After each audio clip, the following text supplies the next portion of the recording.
nous guide. Il était en prison depuis 7 ans. Sa mère venait le voir chaque semaine, sans jamais manquer une seule visite. Le jour de sa libération, elle n'était plus là.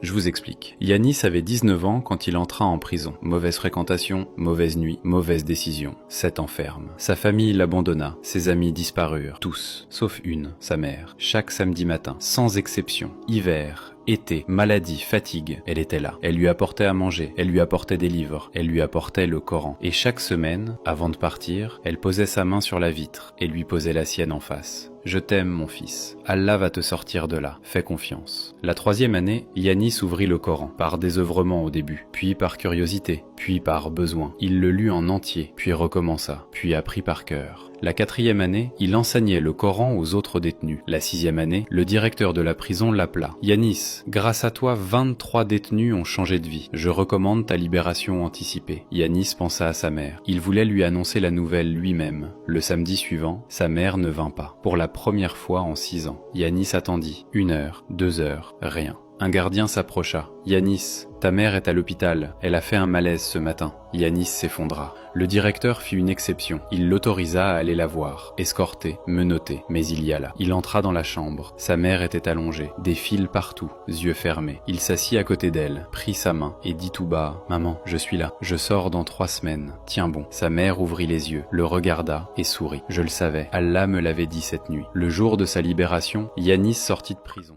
Costume blanc, Coran sous le bras. Sa mère l'attendait devant la porte, debout, contre l'avis des médecins. Il tomba dans ses bras et pleura comme il n'avait jamais pleuré. « Maman, pardonne-moi. » Elle caressa sa tête. « Mon fils, je t'ai pardonné le jour où tu es entré. J'attendais juste le jour où tu sortirais. » 1 an plus tard, Yanis dirigeait une association pour aider les jeunes à éviter la prison. Et chaque samedi matin, c'est lui qui rendait visite aux détenus, avec le Coran sous le bras, comme sa mère le faisait pour lui. Allah ne perd jamais une mère qui prie. Jamais. Commente qu'Allah nous guide.